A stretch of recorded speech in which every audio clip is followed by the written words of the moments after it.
presenting the awards here at the show. Also representing the association, the Texas Hereford Association, Mr. Jack Chastain of Fort Worth, Texas, and Robbie Morse of Fort Rock, Texas, manager of the Texas Pole Hereford Association, also on hand here this afternoon.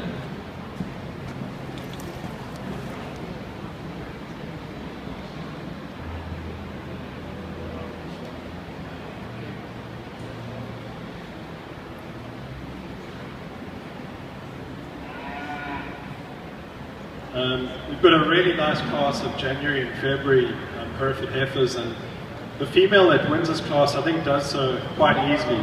Just as far as balance is concerned, she's a beef female from front to back, but she remains feminine. She travels extremely well on good feet, very flexible in her joints and soft in her joints. I really appreciate the way she blends from the shoulder back into her rib cage, and then how deep that belly gets and carries that depth through right to her flank. She could probably do with a little bit more bone to go with the size of her, her carcass and her skeleton, but this is a really nice female. The next female up, I think, is a female that once again comes into that position quite easily, also just because of her balance and her femininity that goes so well together with her muscle shape and depth and beef qualities. Here's a female that I think she just gets outclassed by the female ahead of her, but this is a female that's got tremendous future as far as becoming a cow is concerned, just because of how realistically structured she is, and she's got all the qualities that make a cow that lasts for a long time.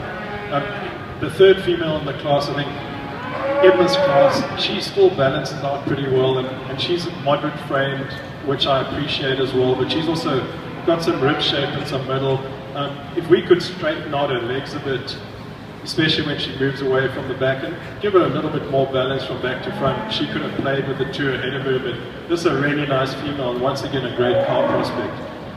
Next up, we've got a slightly older female that she just lands herself here because I think just as far as structure is concerned, I would have liked her to have been a bit more powerful on that hind leg and move better off that, but then again, she's a female that also has tremendous beef quality in her. She's soft in her ribs, she's got a big middle, she's feminine through that front, and she carries her top really well.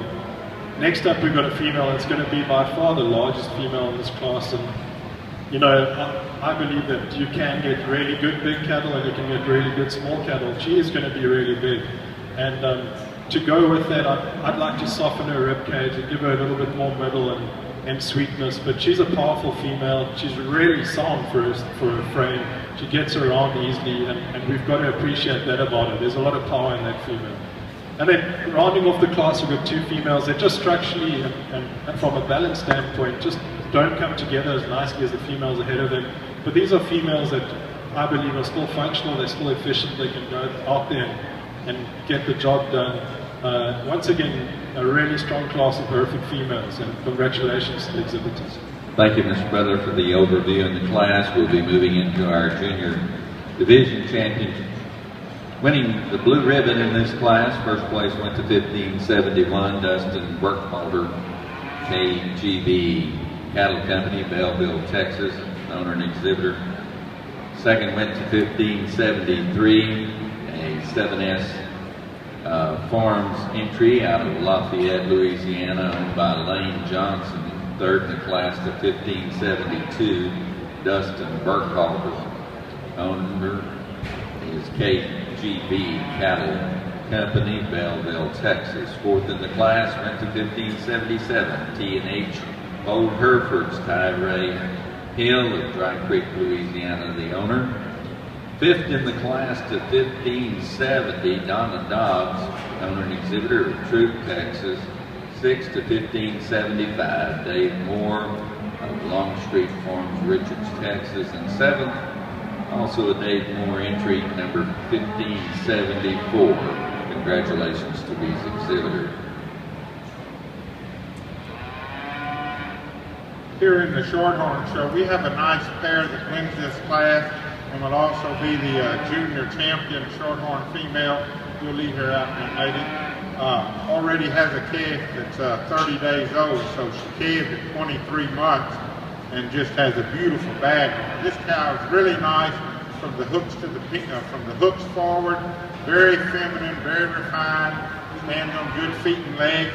I'd like to lift her up just a little bit from hooks to pins. You might want to droop in her pin just a little bit, but beautiful udder and a really nice calf inside. The cow is a nice cow, but the little bull calf is just outstanding, and y'all already got him trained, setting up, so you've been practicing there pretty good.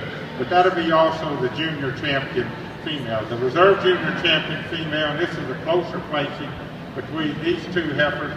The roan heifer is a little bit farther bred. He tells me she'll calve in August, and she's a female that has some length of body to her. Doesn't show quite as much udder development because she's short bred. Maybe needs to handle her hind legs just a little bit nicer. But a real attractive female, length of body, very feminine. I probably like the depth of body on the cow in second, a little bit better in third, than the second place cow.